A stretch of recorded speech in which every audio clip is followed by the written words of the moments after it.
Hello everyone, welcome to our channel UPSC Notes by Darshana.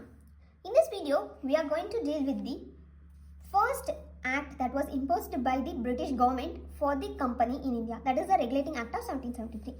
This note was prepared by referring the Lakshmikant book and other NCERT books too. Not wasting much of the time, let's get started. Regulating Act of 1773 was a significant legislature passed by the British Parliament. British Parliament, right?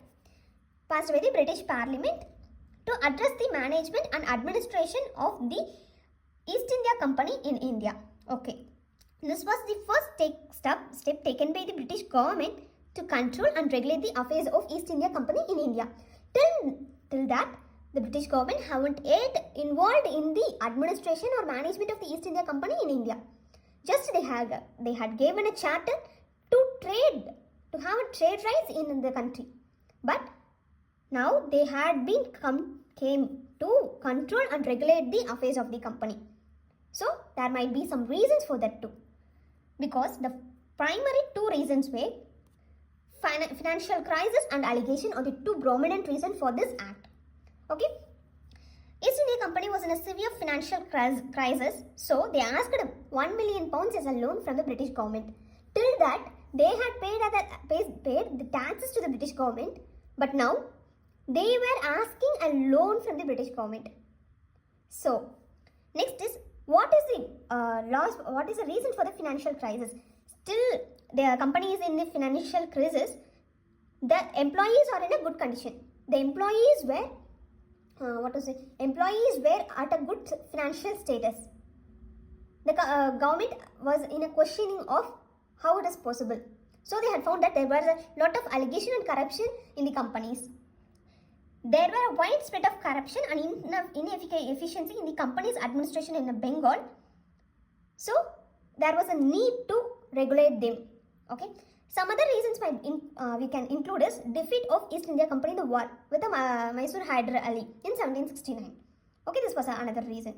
Dual form of government. This was a dual form of government was established by Robert Clive. He was first governor of Bengal who won the Battle of Plassey and Battle of Buxar and paid the foundation for the British rule in India. Okay, so that lawlessness increased in Bengal. Okay, these were the reasons of this regulating act to be imposed in India by the British government. Okay, now we got to know about the reasons of this act.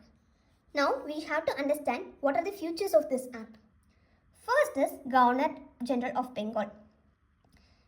The act established the office of Governor-General of Bengal, so that Governor of Bengal was designated as Governor-General of Bengal. Hence, Lord Warren Hastings, who was the Governor of Bengal over that time, became the first Governor-General of Bengal.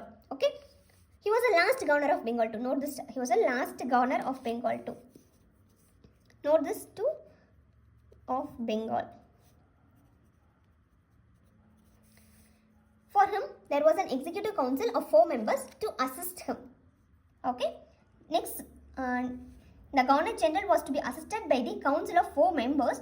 The decisions were to be made by the majority vote, with the Governor-General having a casting vote in a case of time. Okay. Coming to the next point. Coming to the next point, Governor-General of Bengal or a Bengal Presidency, under them the two presidency, that is a Bombay Presidency and the Madras Presidency, brought as a subordinates to the Bengal Presidency. This was the second feature. Third feature was Supreme Court. Supreme Court was established in Calcutta. Now Kolkata, consisting of Chief Justice. He was Sir Elijah Imbe and 3 other judges. Lamestry, John Hyde, Robert Champer. Okay, Robert Champer. Sorry, it was a spelling mistake. Robert Champer. Okay. It had a jurisdiction over British subject and company's official. The Supreme Court had a jurisdiction over the British subjects and the company's official. This was the third feature. Coming to the fourth feature, servants of the company. The servants of the company was prohibited from engaging in a private trade, and they are prohibited from accepting the presents, that is a gift or bribes from the native peoples, was banned to curb the corruption. Okay. Coming to the fourth point, Court of Directors. Governing body. The Court of Directors was a governing body of the company. They had to report their revenue, civil and military affairs of the military affairs of the company in India to the British government. These were the 5 features of this act. What are all the significance of this act? The first, note the point, the first significance is beginning of centralized administration. Being a centralized administration of British by the company. In exam they can ask which act laid the central administration of British in India. Which act means regulating act.